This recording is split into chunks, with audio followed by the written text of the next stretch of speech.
Dando continuidade, nós vamos ter a aula das possibilidades terapêuticas em ela. E eu perguntei para o palestrante como é que ele queria que eu apresentasse ele. Aí ele falou que era para apresentar como amigo da Fabiana, que sou eu. Doutora Cari Souza Burli.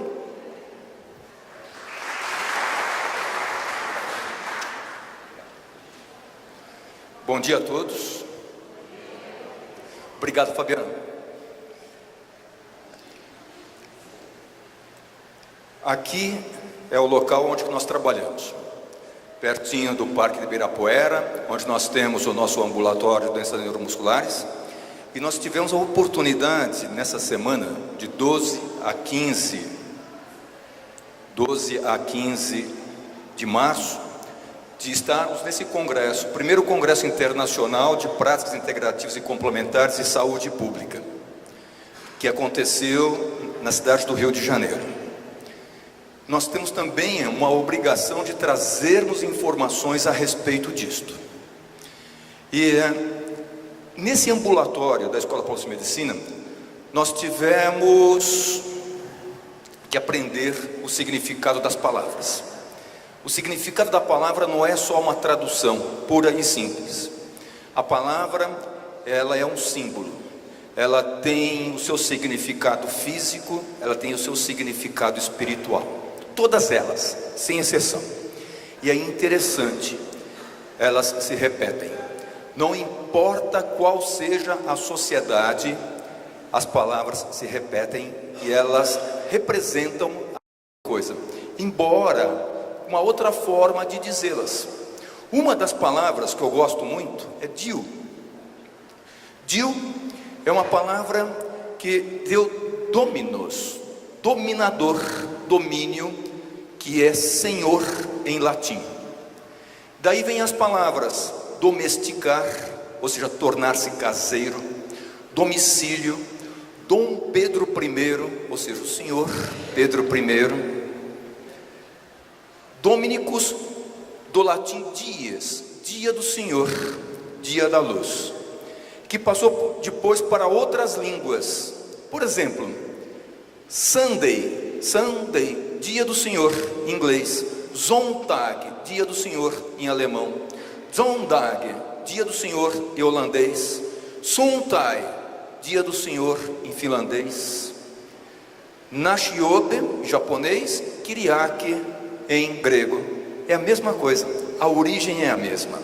Vejam só, embora povos distintos, povos diferentes, o que significa isto? Nós somos um povo só, com formas diferentes, com características distintas, com línguas diferentes, mas nós somos um povo só, uma espécie só.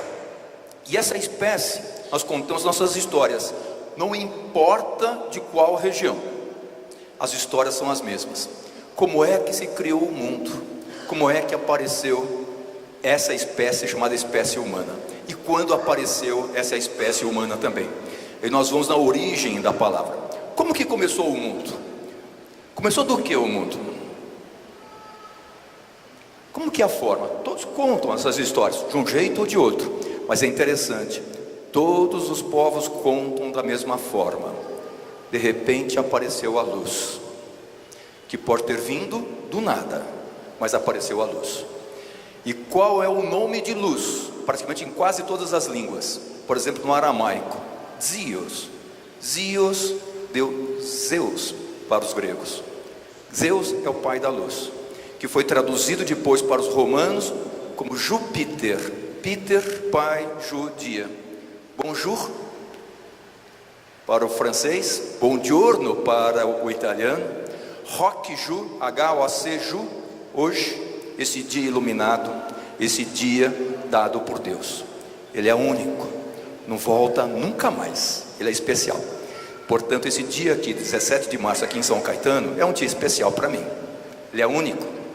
Um agradecimento especial a Regina Amaro, agradecimento especial a Raquel, todo o grupo de apoio daqui de São Caetano, ao Marco Antônio Chieia. Vamos fazer o nosso evento lá em São Caetano.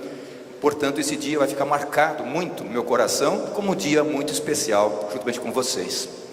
E dentro dessa especialidade toda, nós temos uma palavra no português que tem que agradecer essas particularidades especiais. Vocês sabem, já viram essa imagem alguma vez? O que representa essa imagem?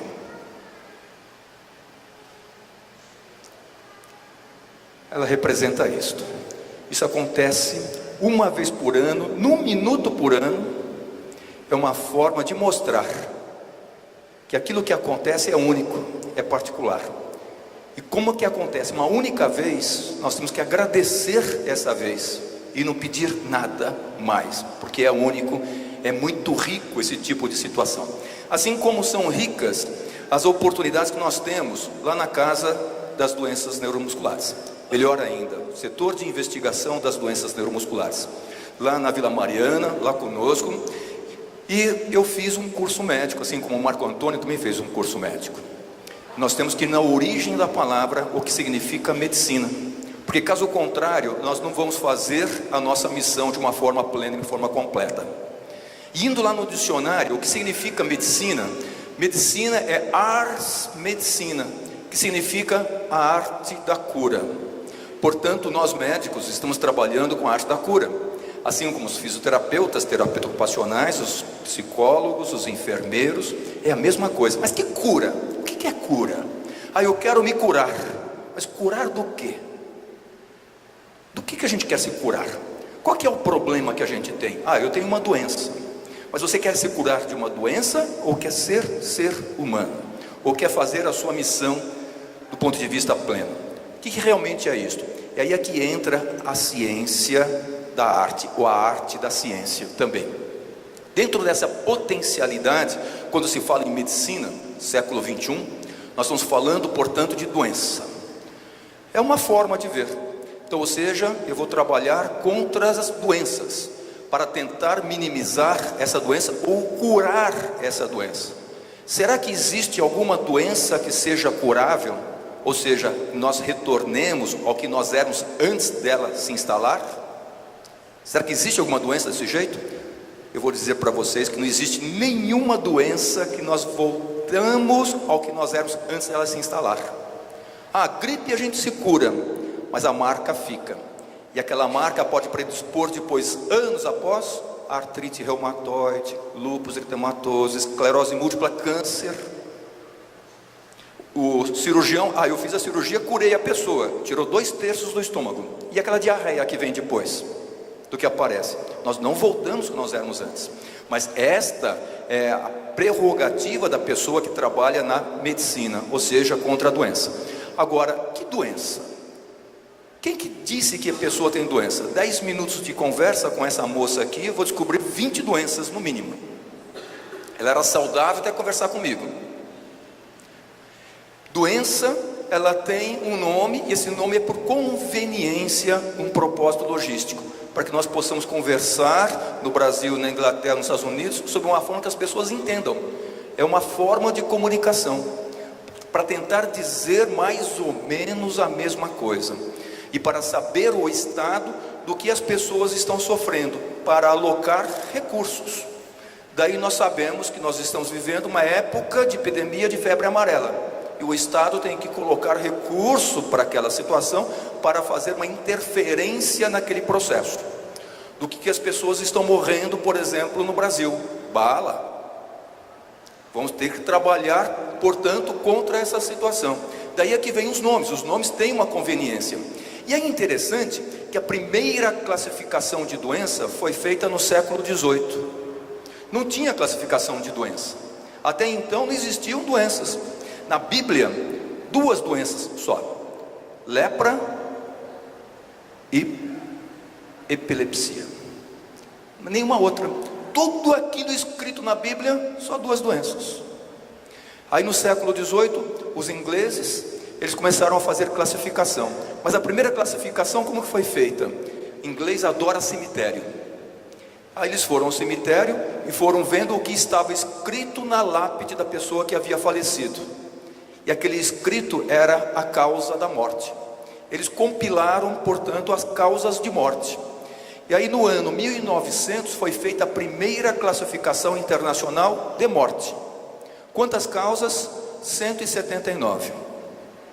10 anos depois, eles falaram, não, aumentou agora o número de causas, 189, 10 anos depois, 1910.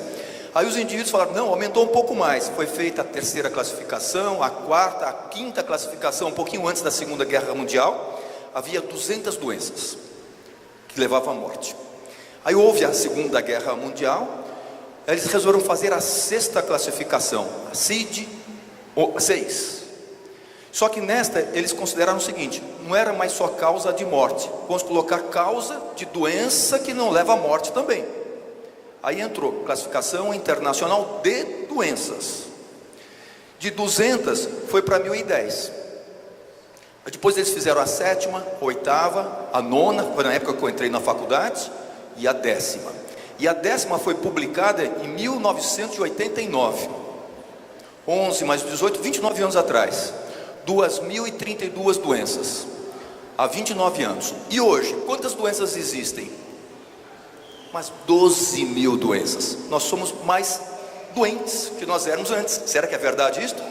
Ou porque nós tivemos mais informações e mais doenças? E qual é a razão disto? Econômica. Quanto mais doente for uma população, mais remédio, mais médico, mais fisioterapeuta, mais terapeuta ocupacional, fonoaudiólogo, ou seja, tem uma conveniência econômica também, que existe a respeito dessa situação. A CID-11 está sendo compilada, vai sair umas 12 mil doenças mais ou menos, maioria delas, doenças raras. E aí está incluída a esclerose lateral amiotrófica. O que é doença rara? Em 100 mil pessoas, menos de 65 pessoas com aquela doença. E a esclerose lateral amiotrófica, ela não é rara, ela é muito rara, quase igual àquele dia que aparece uma vez por ano, ou aquela fotografia que aparece. E essas doenças todas que nós contamos, como e quando acontece?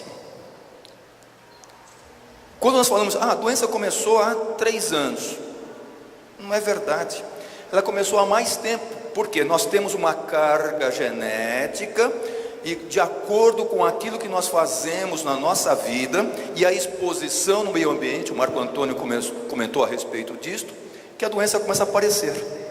Só que a manifestação clínica dela, a exteriorização, acontece muito tempo depois. Aí é que entra a queixa, aí é que entra a história, aí é que entra a consulta médica. E através dos sinais e sintomas e dos exames feitos, é que nós vamos confirmar uma determinada doença. Mas ela está presente de acordo com aquilo que a gente faz em relação à nossa vida. E quando nós fazemos diagnóstico de uma determinada doença, ela já está avançada já, bem avançada. Portanto, nós sempre estamos trabalhando de uma forma atrasada em relação àquilo que nós estamos trabalhando. E dessas doenças todas existentes, dessas 12 mil aparentemente que existem, qual é a pior doença? Qual é a pior doença? A que eu tiver pinta é doença, é a pior? E se eu colocar toxina botulínica, que é um veneno que mata as pessoas, aquilo que mata torna-se depois remédio. Quais são os sabores? Tivemos uma aula agora de nutrologia, nutrição também. Quais são os sabores que nós temos? O doce, diabetes. Salgado, hipertensão.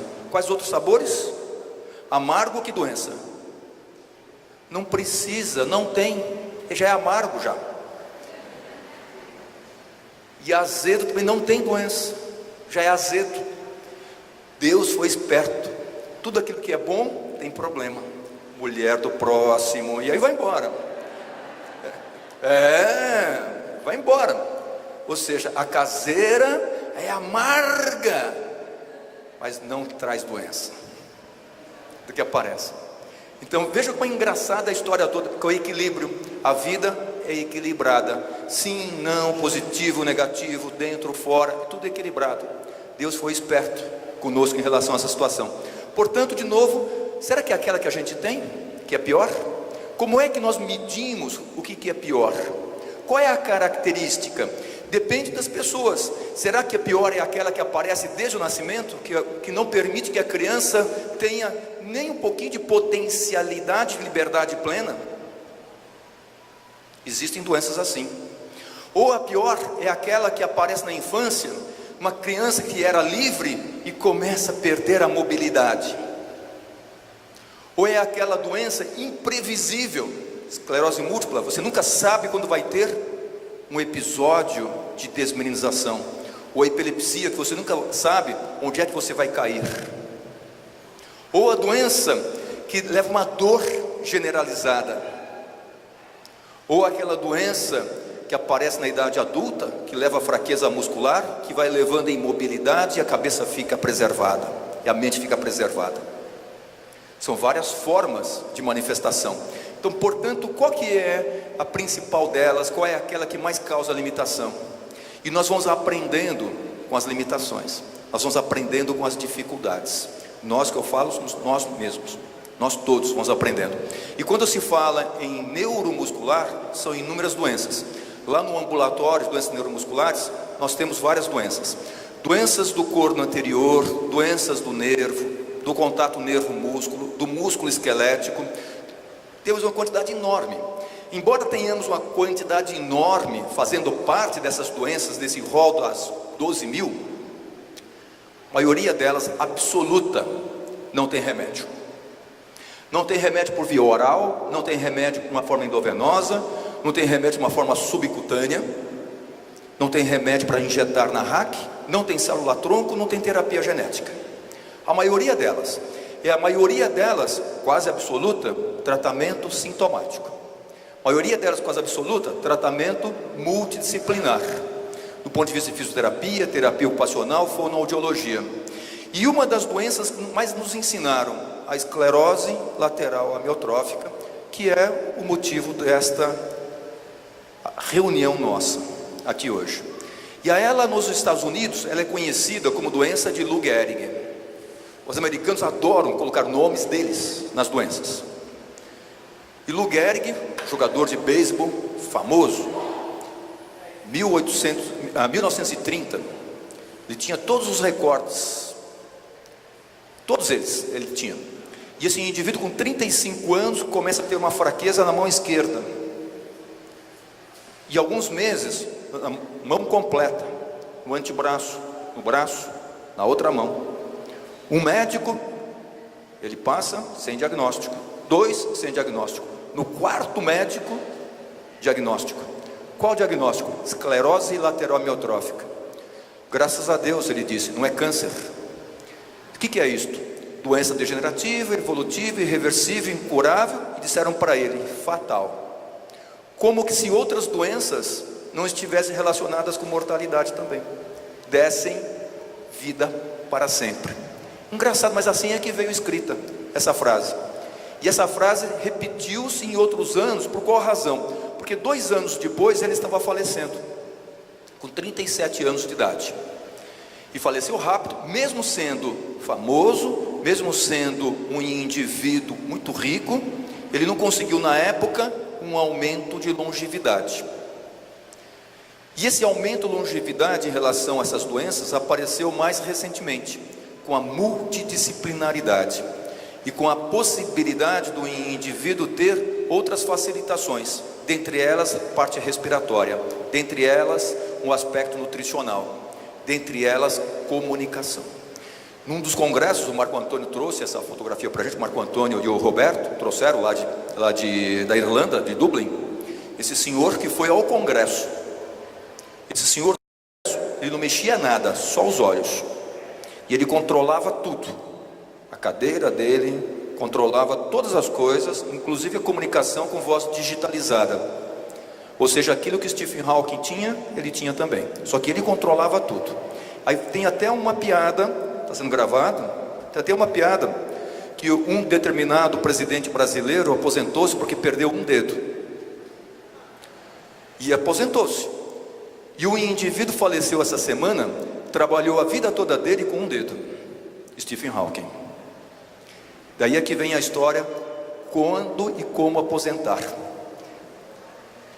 Nós fomos feitos para trabalharmos. mas não para sermos torturados. Nós temos que aproveitar e completar muito bem a nossa missão. E esses indivíduos vêm nos ensinando como fazer a nossa missão, como completá-la de uma forma digna. E para completá-la de uma forma digna, vem uma palavra muito interessante. Essa palavra é em grego, que se encontra aqui. O senhor consegue lê-la, senhor Darcio? Não, senhor Darcio não. Dona Natalina, está certinho, Natalina. Terapeu, é isso mesmo. Terapeu. Terapeu, olha só a origem da palavra terapeu. Teros, pom, é uma partícula de uma palavra obsoleta que significa servo de Deus. Quando nós estamos fazendo tratamento, ou seja, a iluminação de Deus para você, você está atendendo a ordem dele para fazer a sua arte, cumprindo os deveres ordenados por Deus. E teros significa aquecer, servir, cuidar. Quando nós falamos em tratamento, o significado é cuidar, aquecer, acalentar. Essa é a explicação para a palavra, é a origem dela. E quando nós falamos em terapeu, o terapeu aparece, engraçado que na Bíblia só tem 2 doenças. Só que na Bíblia, no Testamento Novo, aparece cerca de 44 vezes terapeu. E tem uma outra palavra que aparece na Bíblia também, que é Rafa. E Rafa tem o sentido de curar. Tratamento não fala em curar, tratamento fala em cuidar. Rafa fala em curar. Mas curar em que sentido? Fazer com que a pessoa, ela mantenha a potencialidade de cumprir a missão dela. Não se falou em lugar nenhum de curar de uma doença, é missão. O tempo todo que se fala é de missão, que aparece. E aí essa palavra terapeu passou depois para outras línguas, e ela foi traduzida para o francês, treatment, para o inglês, treatment, para o português, tratamento. Só em 1845 é que essa palavra é reconhecida na língua portuguesa, até então não tinha. Nós estamos falando, portanto, de tratamento de 1845 para cá, sob essa condição. E aí houve uma interpretação um pouco alternada, que tratamento era para tratar doença. Mas na verdade não é esse o significado. O significado é de acolher, de aquecer, de cuidar da pessoa. Daí que vem tratamento. E tratamento é um dos pedacinhos da arte médica.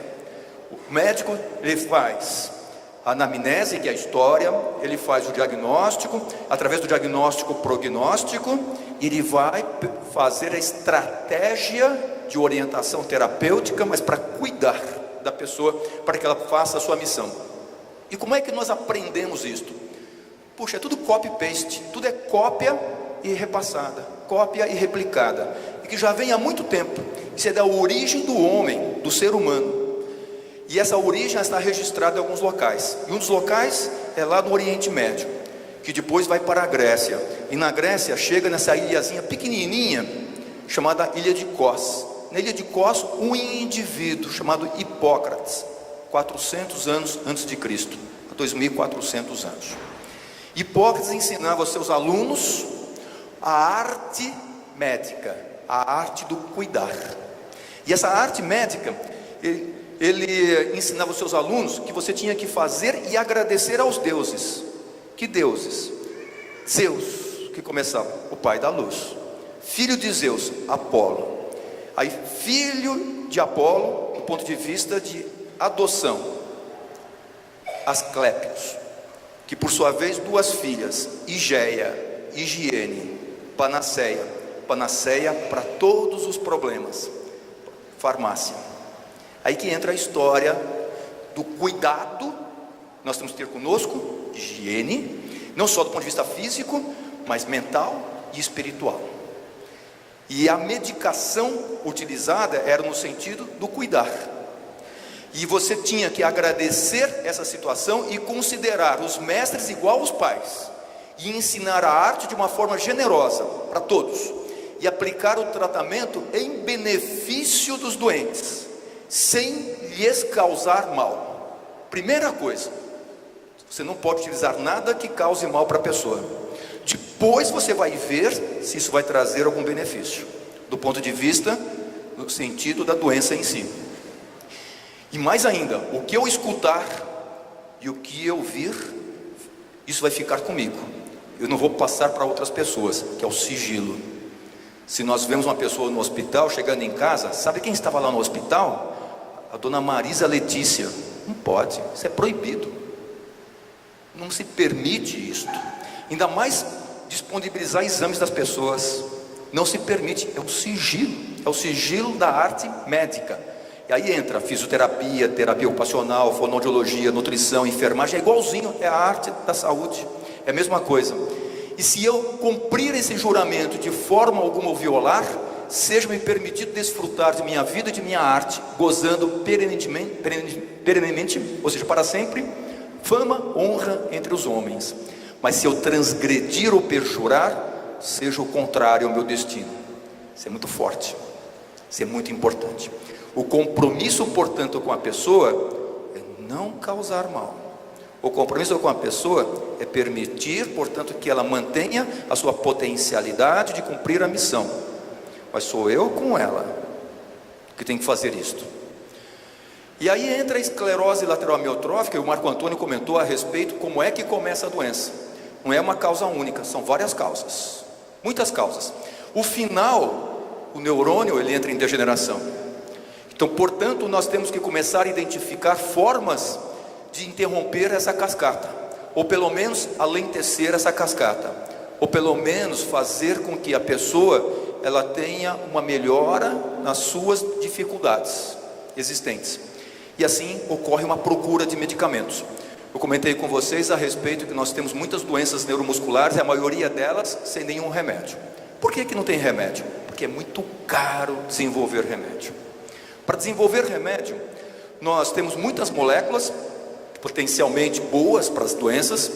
Eu tenho que escolher uma determinada molécula para uma determinada doença. E isto é feito de uma forma sequencial. In vitro, em laboratório, depois com modelo animal, depois com voluntários sadios, eu testo a medicação para ver se a pessoa não tem nenhum problema e tentar identificar dosagem.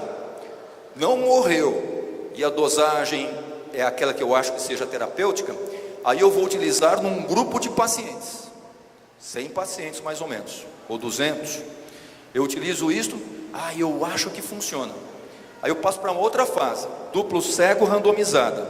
Um grupo usa o medicamento, outro usa o placebo. Aí eu comparo o que aconteceu com o medicamento, o que aconteceu com o grupo placebo. Eu meço as coisas e faço uma comparação. Tem diferença positiva, então pode ser remédio. Aí faz uma outra fase, procurar um efeito secundário remoto, juramento de Hipócrates. Eu não posso causar problema maior para a pessoa. Essa é a fase 4. Não morreu, não trouxe problema maior, parece que é benéfica a medicação, tal, comparativamente. Aí eu peço o registro. E geralmente essas pesquisas são americanas ou europeias, eventualmente que vem lá do Japão. Depois disto, eu solicito, como o Brasil, essa medicação. Mas para eu solicitá-la, ela tem que ser também analisada. Tem as câmaras técnicas. No Brasil, Conitec. Depois da Conitec, a Anvisa. Depois da Anvisa, tomada de preço. Para chegar na prateleira, 20 anos. $1 bilhão. Se é doença rara, quanto vai custar por paciente? Uma fortuna. Quem é que paga? É o governo. Somos nós que pagamos. O governo só utiliza nosso dinheiro e mal. Mas quem paga somos nós. Então nós temos que escolher, é igual a reunião de condomínio. Escolher onde que vamos colocar o nosso dinheiro. Para o laboratório, quanto mais doenças tivermos, melhor. Muito melhor do que aparece. Agora, do ponto de saúde pública, é um problema grande. Eu tenho que escolher a melhor forma, portanto, para eu alocar o recurso. Por isso que é necessária a pesquisa. E nessas pesquisas todas, com esclerose lateral amiotrófica, descrita pela primeira vez em 1868, a primeira molécula que mostrou que tem uma diferença na história natural da doença é o riluzol. Publicado em 1993, 7 mais 18, 25 anos atrás. Introduzida no Brasil em 97, há 21 anos atrás. Já faz muito tempo. E essa medicação, ela não para a história da doença. Ela alentece. Ela aumenta um pouco o prognóstico de vida. Isso eles mostraram em vários trabalhos. Ou seja, parece que realmente ela é neuroprotetora, fazendo com que o neurônio tenha um pouco mais de resistência. Mas a doença continua e não reverte nada dela, do que se encontra presente. E as pessoas continuam a procurar formas outras terapêuticas. Existem mais e muitas moléculas que podem ajudar o neurônio. São várias pesquisas, tudo é uma fortuna para fazer. Então tem que escolher direitinho os processos. Dentre os processos, nós temos o edaravone, que vocês escutaram. Edaravone, então eu quero essa medicação. A pesquisa com edaravone é uma medicação que atua na mitocôndria. A mitocôndria é a organela que faz energia.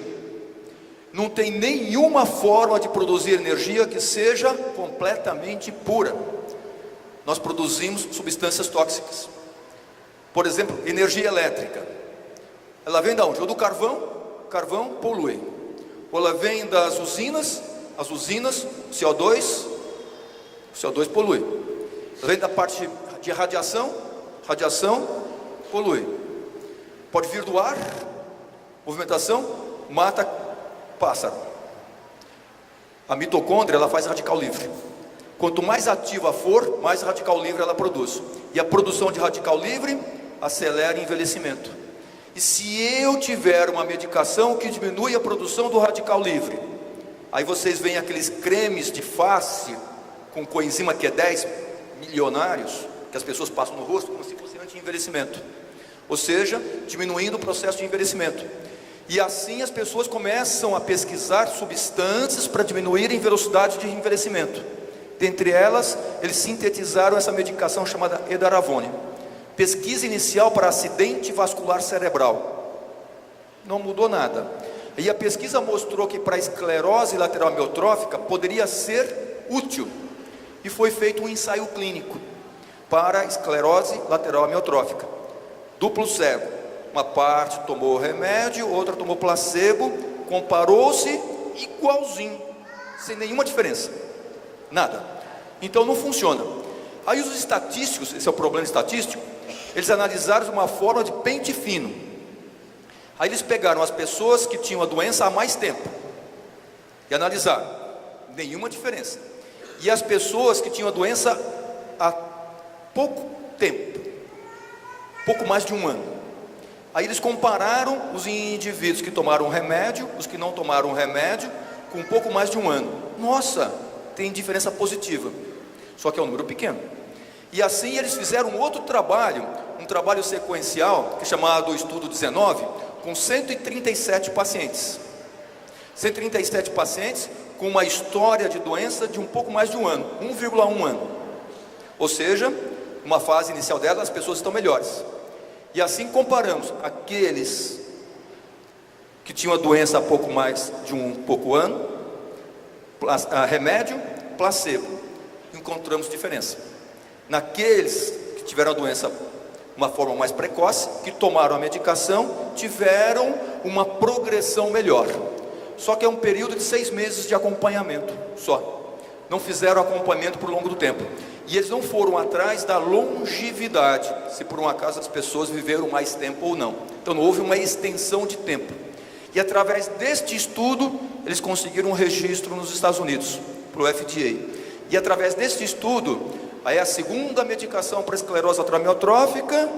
Portanto, na Europa, América do Norte, as pessoas já estão utilizando o edaravone, só que a medicação não faz parte de lista de medicamento especial. Não é contemplada, por exemplo, aqui no Brasil, no SUS, e custa um dinheiro razoável para as pessoas. É remédio? Não sei ainda. É um número muito pequeno. E qual que é a história que a literatura nos mostrou durante esse período de tempo? Embora nós tivéssemos aqui uma diferença estatística em relação ao tomador de edaravone e não tomador de edaravone, nós tivemos uma experiência muito interessante com uma pesquisa feita com a medicação chamada dexpramipexol há mais ou menos 8 anos. Quando nós analisamos um número de 200 pacientes, que é o número do edaravone, duplo cego, este e este, foi positivo. Ou seja, aquele que tomou o remédio ia melhor. Também atua na mitocôndria, o dexpramipexol. Mas quando eu ampliei a pesquisa para 900 e poucos pacientes, e analisando o número maior, não encontrei nenhuma diferença. E o laboratório Mitsubishi, que fez o Daravone, não está estendendo a pesquisa para um número maior. O que eles estão fazendo hoje é uma pesquisa com a medicação por via oral, não mais a forma endovenosa. Porque a forma endovenosa tem que tomar o remédio por 14 dias, pausa 14, toma 14, pausa 14, que é feito, e é difícil administrar remédio 14 dias seguidos na veia das pessoas. Então nós temos que tomar muito cuidado, porque saúde dá dinheiro, e bastante dinheiro. Saúde tira dinheiro, bastante dinheiro também. É um negócio bom. Por outro lado, nós temos que tratar de uma forma multidisciplinar.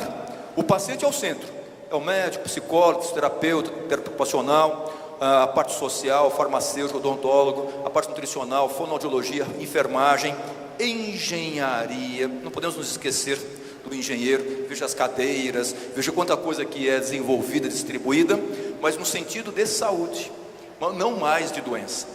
Doença é aquele propósito logístico que a gente tem, por conveniência. Saúde é muito diferente. As pessoas comentam promoção de saúde.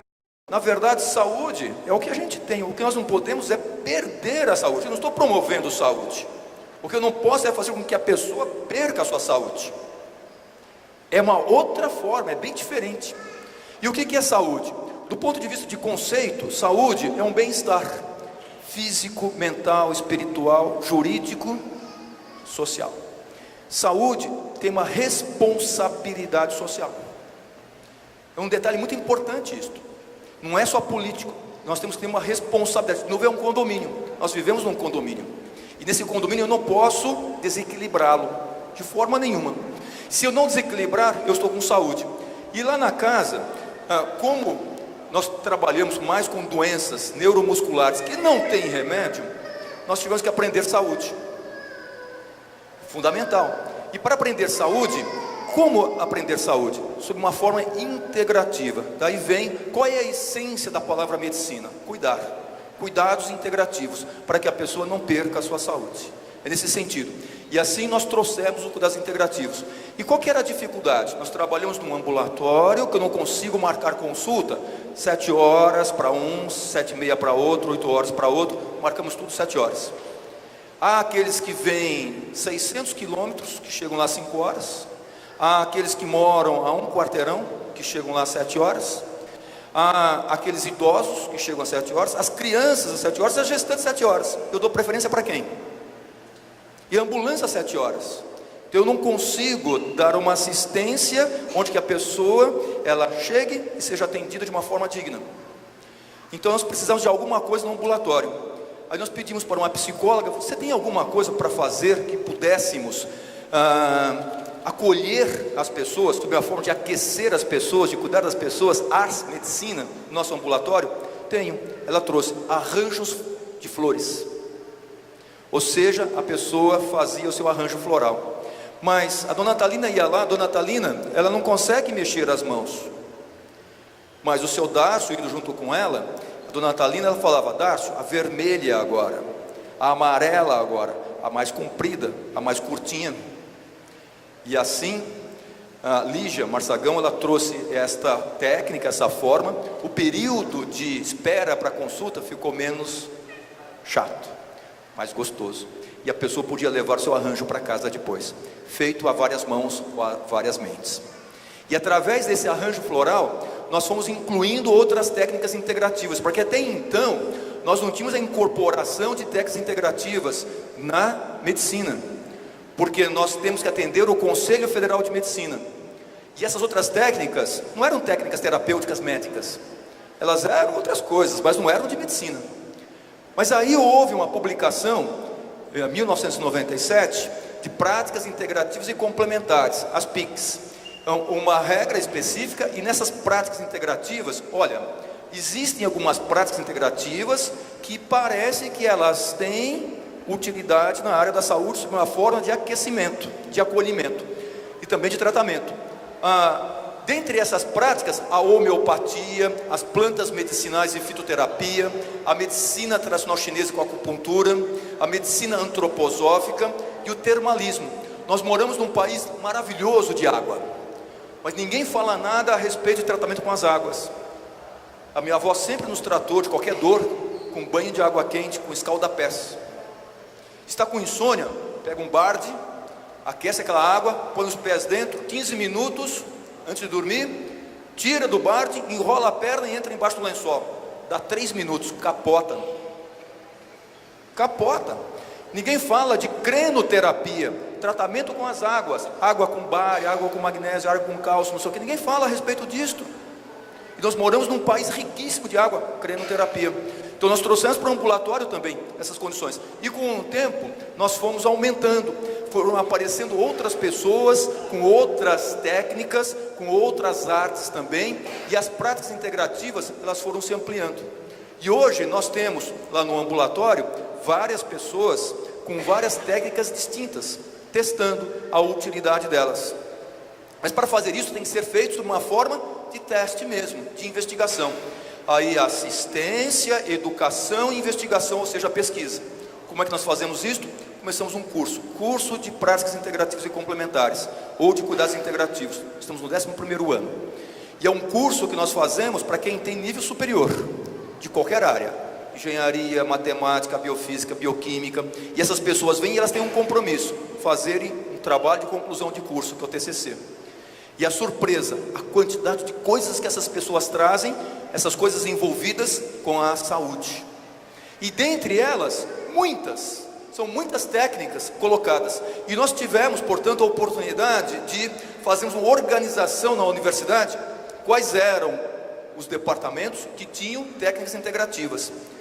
Aí surpreendemos-nos com a quantidade grande de outros laboratórios, incluiu-se até um chamado de espiritualidade, saúde e espiritualidade. E trouxemos para o ambulatório também o NUSE, o Núcleo de Saúde e Espiritualidade. E fomos verificando que o ser humano, ele é muito maior do que braços e pernas, que é o sentido unidimensional. Ele é muito maior do que braços e pernas e mente, sentido bidimensional. Ele é muito maior do que braço, mente e espírito, tridimensional. Ele é muito maior ainda sob uma forma quadridimensional. Como é que essa moça ela veio para este mundo? É o primeiro respiro, é o pneuma, que é o ar dado por Deus. O mesmo ar que apareceu com canto, que circula e chegou para essa moça, dando a vida. E mais ainda, o pentadimensional, que é a fantasia. Fantasia da vida. Ampliou-se muito o conceito de vida para nós. E desta forma nós trouxemos um outro ambulatório, um ambulatório da antroposofia, para aquela condição onde as pessoas não tinham melhora de forma nenhuma. Uma população, síndrome pós-pólio, pessoas que tiveram poliomielite na infância, que tiveram a sua paralisia motora, aquela doença da infância.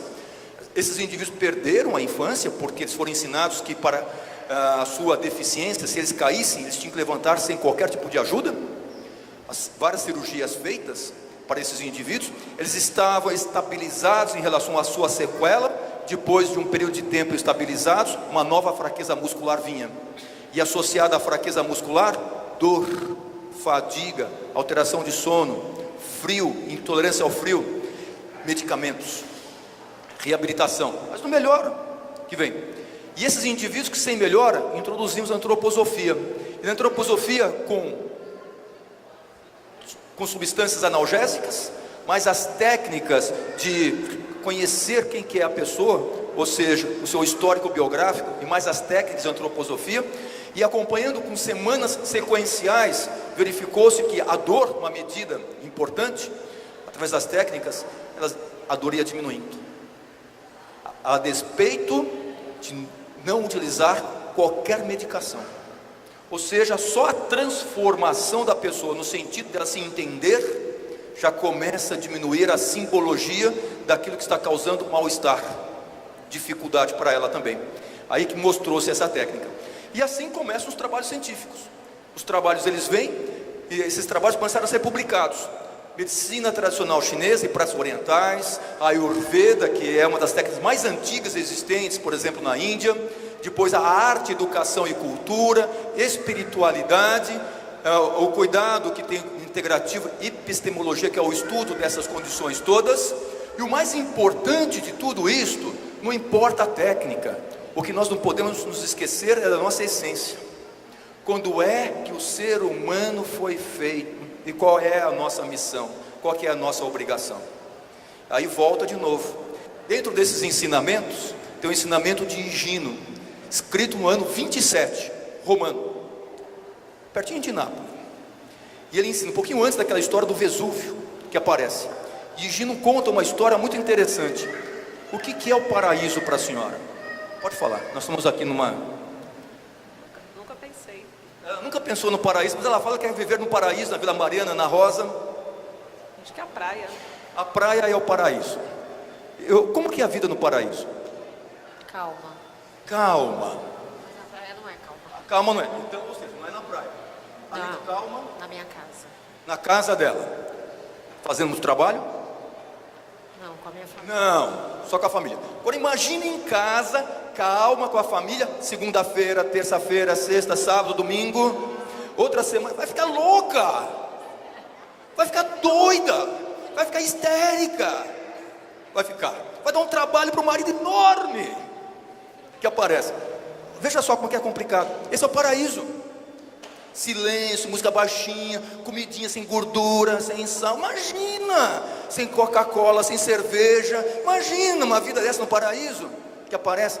Aí tinha um ser que estava no paraíso desse jeito, vivendo dessa forma. Chegou uma certa hora, meu Deus do céu, que monotonia desgraçada. Desculpe, aqui está. Aí ele resolveu fazer alguma coisa. Ele pegou matéria da mãe terra, Gaia, e fez um molde lindo. Depois que ele o fez, ele chamou Zeus. Zeus olhou, nossa, como esse cara é craque.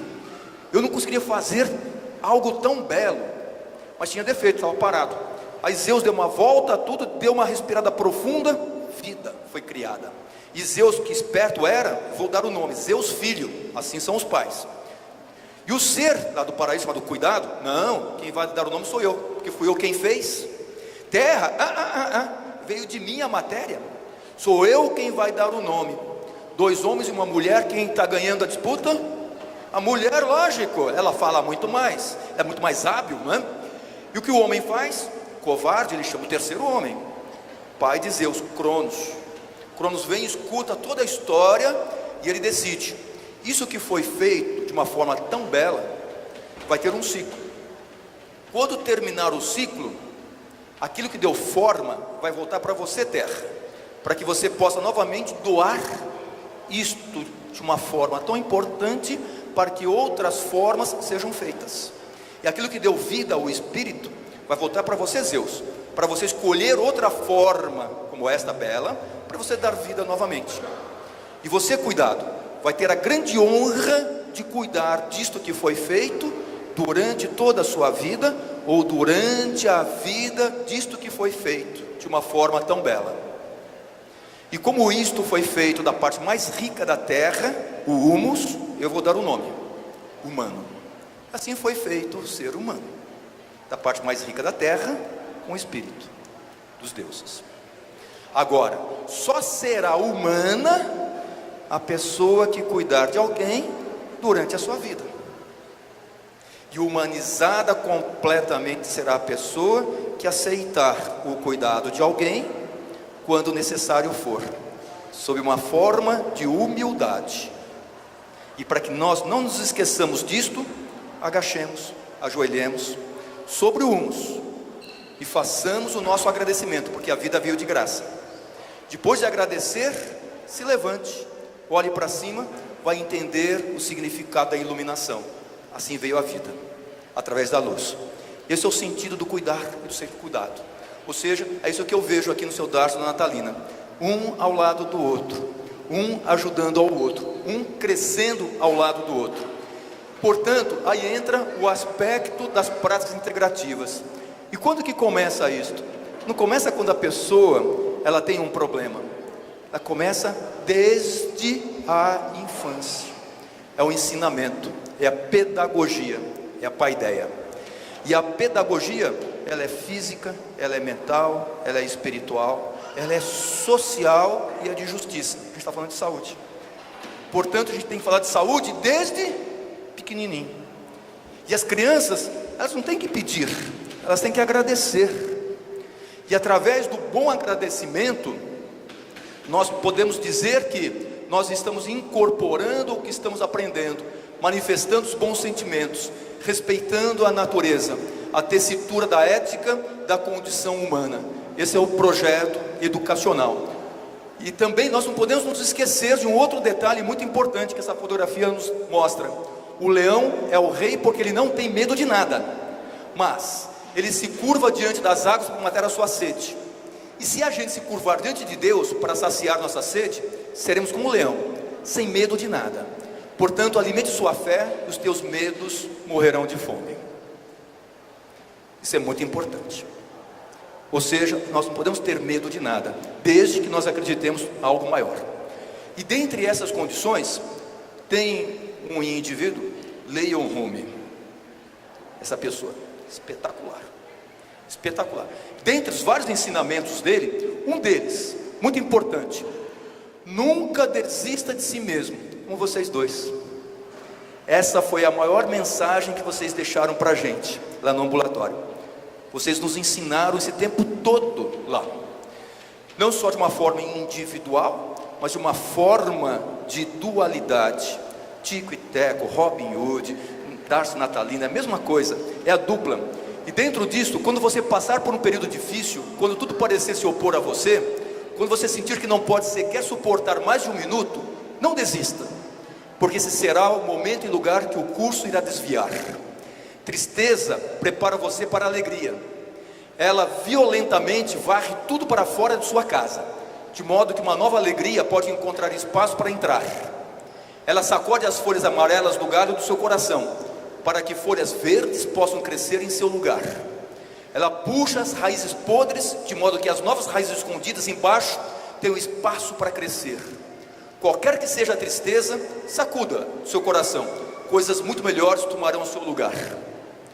Dance quando você se sentir machucado, dance quando você tirar o curativo, dance enquanto luta, dança em seu sangue, dance enquanto se liberta.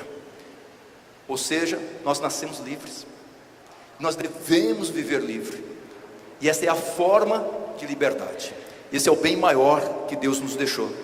Essa é a forma onde que nós temos em todos os momentos que agradecer. E lá no ambulatório nós temos a oportunidade de agradecer os nossos mestres. Aqui eu não posso deixar de agradecer aos meus professores, Alberto Alangabai, Benny Schmidt, a Cici Veloso Fontes, uma mestre maravilhosa, a equipe toda neuromuscular, com a sua forma administrativa, laboratorial, de médicos. Quando se fala em esclerose lateral amiotrófica, é o Marco Antônio que atende de uma forma maravilhosa, de doação e de missão o tempo todo. Aos residentes, aos pós-graduandos, a equipe multidisciplinar, aos pacientes, as associações que estão envolvidas nessa situação, a equipe maravilhosa da Abrela. Essa Abrela, ela é lindíssima demais. Essas meninas, elas são espetaculares, só que elas são conceituosas, elas não deixam o homem chegar lá. Elas falam que o homem atrapalha do que se tem. Não posso esquecer dos voluntários. Voluntários, volunta, do latim, vontade. As pessoas que trabalham por vontade própria, elas estão libertas, elas escolheram aquilo para fazerem, sob uma forma gratuita, sob uma forma de doação. Na verdade, elas estão devolvendo para Deus algo que chegou para elas de uma forma gratuita. Voluntário não pode ter dinheiro envolvido. Voluntário é de vontade, tem que ser, portanto, por vontade. E nós temos um grupo de voluntariado que é espetacular. Eu tive a oportunidade de trabalhar uma época, trabalhar entre aspas, de aprender com os índios no Xingu. Olha o presente que eu recebi. E esse presente, eu achei que eu fui lá para trabalhar, eu fui lá para aprender.